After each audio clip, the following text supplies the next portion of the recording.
The Medan State Administrative Court in North Sumatra has rejected a lawsuit filed by environmental group the Indonesian Forum for the Environment (WALI) against North Sumatra administration's decision to issue permits for a hydropower project in the Batang-Toru-ecosystem.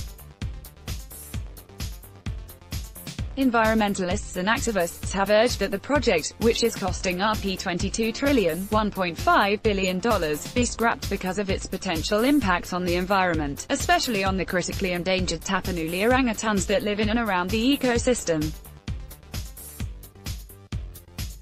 The judges said the issuance of the permit, as well as a revised environmental impact analysis (AMDAL) document for the project, had passed the proper legal procedures and were in line with existing regulations.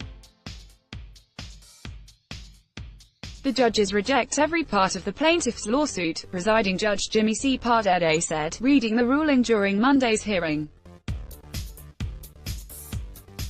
In the lawsuit, WALI argued that the permit issuance was problematic given the lack of discussion and participation from locals, as well as potential ecological problems caused by the hydropower dam. The location of the site is also prone to earthquakes, the group argued. During previous hearings, local residents testified in the courtroom that the company had never informed them about the project.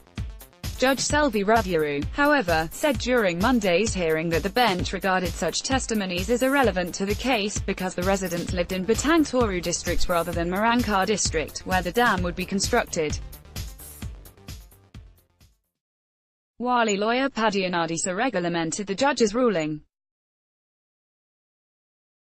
The residents who testified, he said, would also be affected by the project, as they live downstream of the river used by the Batang-Toru hydropower plant. The court also rejected expert testimony submitted by the plaintiff that the location of the project is on an active tectonic fault. The judges argued there were no restrictions on building a structure in the area. Selvi added that the bench believed there had been sufficient studies on the project's effects on animals living around the dam, including the Tapanuli-orangutan, and it was satisfied mitigation measures were in place. WALI, however, questioned this assertion as the company had not provided such studies as evidence during the hearings. The Tapanuli-orangutans, whose frizzier coat differentiate them from their Bornean and Sumatran counterparts, are threatened by poaching and illegal logging.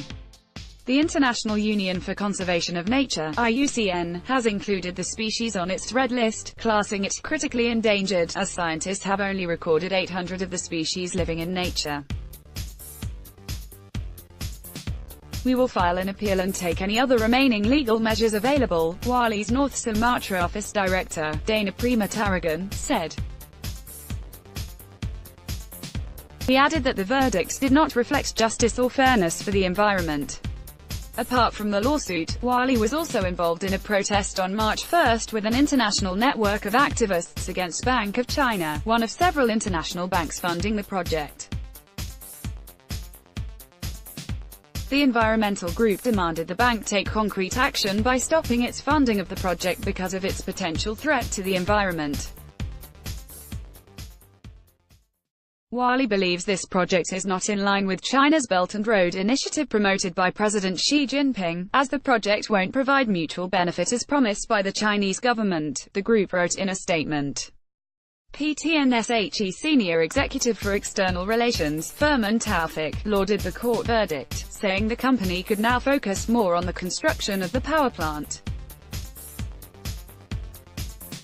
The project, which will produce 510 megawatts of electricity for North Sumatra, has been touted as environmentally friendly.